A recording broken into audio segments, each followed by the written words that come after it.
görmüş.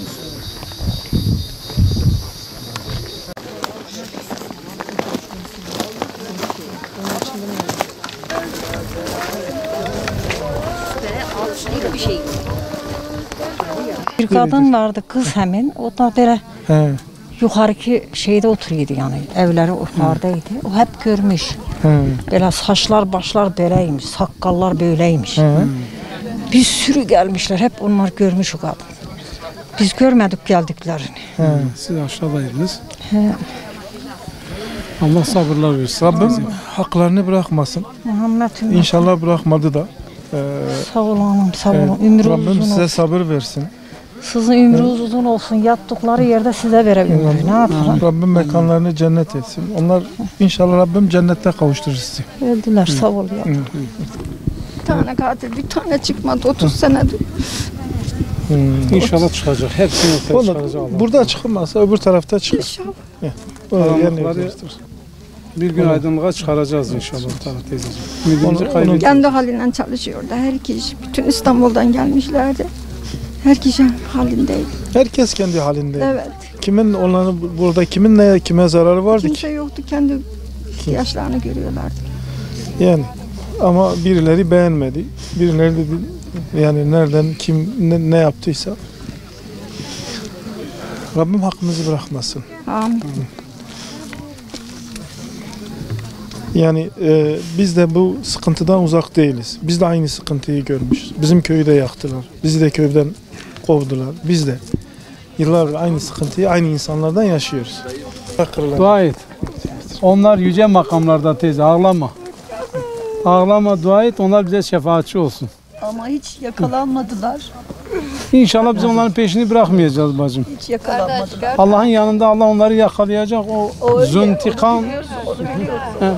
Bu dünyada da mücadelemizi devam edeceğiz bacım. Bunlar 4 aylık bebek, 4 yaşındaydı bir de. Çocuk 4 aylık çocuk. 4 aylık. Sizi vuran eller kırılsın. Şimdi torunları geldi. Ziyaret geldi. Allah sabırlar İnşallah o versin. günü de göreceğiz. Rabbim inşallah, İnşallah onlar ellerin kırıldığını da size gösterecek. Biz dua edelim. Sabırlı olalım. Şu anda elimizdeki en büyük silah duadır. Dua edelim. İnşallah Rabbim bu katilleri tek tek çıkarır. Yaram derin sırrı.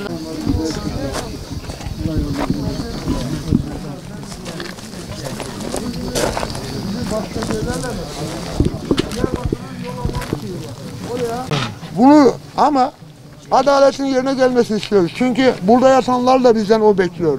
Evet.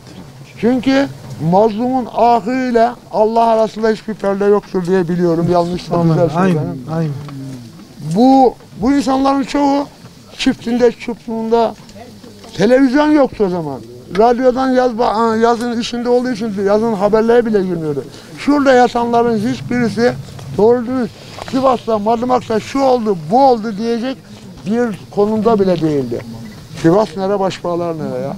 3 gün içinde kurgulanmış, hazırlanmış, önceden planlanmış terör dış basın, dış kuvvetler her ne desene kaçtılar. Bunu hazırlamışlar, Başbağları bulun. Sivas'ta şu oldu, bu oldu. Abi Başbağlarla Sivas'ın ne alakası var ya? 7 saatlik, 8 saatlik bir mesafe. Ama maalesef kurban biz seçildik. Demek ki bu şehitlerimizin hürmetine inşallah bizi de Allah-u Teala af mağfiret eder. Teşekkür ederim. İnşallah. Allah razı olsun. Başbağlar sıradan seçilmiş bir yer değil. Onun bilin. Ben o konuda son derece eminim. Yani başbağlar seçilmesinin tek nedeni bizim kanaatimiz odur, dindarlığıdır. İnancına olan Şahsen bakın, sedakatidir. başkanım, Bakın. o zaman 2 ay sonra köye döndüm. Köy hala yanıyordu. Hala yanıyordu. Evet. Çünkü binalar ahşap taş karışımı yapılmıştı. Olduğu gibi çökünce içindeki ahşap olan kısımlar hala yanmaya devam ediyordu. O zamanlar Başpınar Jandarma'dan 10 günlük 15'lik orada seyyar bir karakol kurulmuştu çadırlarda. Bana ilk sorusu sizi dedi Yılmaz Asubay diye bir komutan gelmişti. Aslında hiç de fikri kötü değildi ya. Muhtarım dedi size bir şey soracağım ya. Onun dedi, cevabı size varsa verin lütfen. Buyur dedim. Siz dedi Hizbullah mısınız? Size öyle söylüyorlar dedi. Çünkü Diyarbakır Yol Alan köyünde o zaman bir mezar yapılmış. Başbağlar şehitleri adına. Onda adam onda gelmiş. Siz Hizbullah mısınız? Komutanım biz dedim kelime anlamıyla Hizbullah'ız. Dünyada dedim iki şey vardır. Ya Hizbul şeytandır ya Hizbullah'tır. Hizbullah demek Allah'ın askeri. Evet, Ya öyle Hizbul şeytan dediğin zaman şeytanın askeri. Yani bunu vatan sevgisiyle ölçüyorsak biz vatanımıza kurban oluruz, tekrar kurban oluruz. Teşekkür ederim. Allah bu bilinçliydi. Yani bir sadece burada değil. Bakın Diyarbakır'da, ben Diyarbakırlıyım. O bölgede, o civarda dindar olan hangi köy varsa bir yıl önce aynen dediğiniz yola çıkıyor. Susa'da camiden aynen namaz kılanları çıkarıp caminin avlusunda taradılar. Yine aynı şekilde o civarda nerede dindar bir köy varsa bastılar, yakabildiklerini yaktılar, vurabildiklerini vurdular ve isim koydular. Yani kendilerine göre işte biz yaptığımız meşrudur diye. Ama katlettikleri, vurdukları kim varsa dindar, inancına saygılı, hiçbir partiyle, hiçbir yapıyla alakası olmayan insanları katlettiler. Yani bu başbağların böyle bir şey mi vardı? Başkan. Rabbim yardımcınız olsun. Allah İnşallah razı o olsun. günleri de göreceğiz. İnşallah, inşallah. Rabbim İnşallah. sabır versin. Cezalandırıldığı gün inşallah göreceğiz. İnşallah. Temennimiz olur. Allah'a emanet. Selametle hayırlı gidesiniz başkanım. Görüşmek üzere.